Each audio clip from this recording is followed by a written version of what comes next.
Our reading is taken from Isaiah 28, 1-22.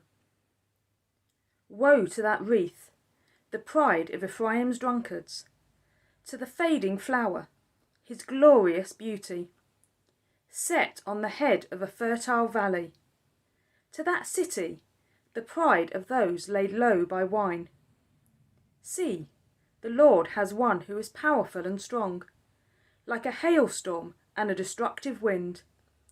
Like a driving rain and a flooding downpour, he will throw it forcefully to the ground. That wreath, the pride of Ephraim's drunkards, will be trampled underfoot.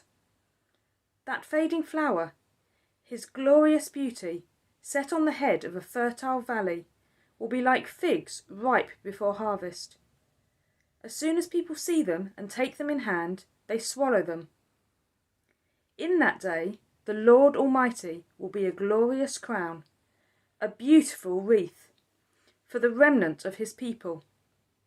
He will be a spirit of justice to the one who sits in judgment, a source of strength to those who turn back the battle at the gate.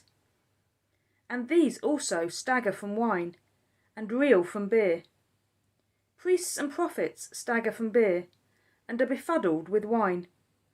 They reel from beer. They stagger when seeing visions. They stumble when rendering decisions. All the tables are covered with vomit, and there is not a spot without filth. Who is it he is trying to teach? To whom is he explaining his message? To children weaned from their milk, to those just taken from the breast.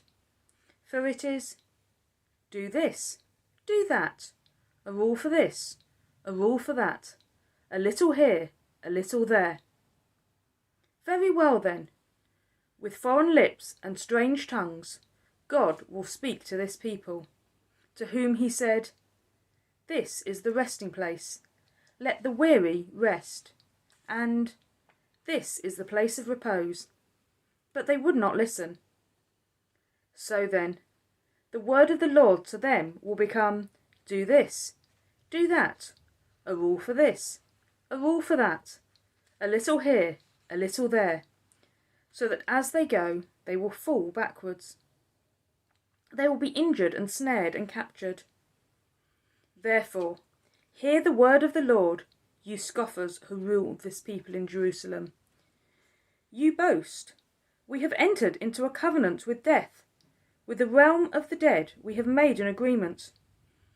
When an overwhelming scourge sweeps by, it cannot touch us, for we have made a lie our refuge, and falsehood our hiding place. So this is what the sovereign Lord says. See, I lay a stone in Zion, a tested stone, a precious cornerstone for a sure foundation. The one who relies on it will never be stricken with panic. I will make justice the measuring line, and righteousness the plumb line. Hail will sweep away your refuge, the lie, and water will overflow your hiding place. Your covenant with death will be annulled. Your agreement with the realm of the dead will not stand. When the overwhelming scourge sweeps by, you will be beaten down by it. As often as it comes, it will carry you away. Morning after morning, by day and by night, it will sweep through. The understanding of this message will bring sheer terror.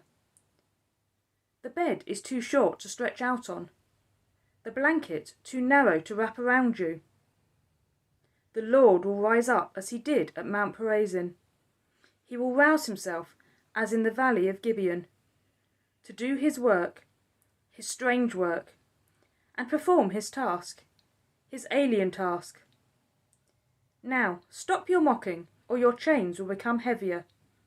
The Lord Almighty, has told me of the destruction decreed against the whole land. This is the word of the Lord.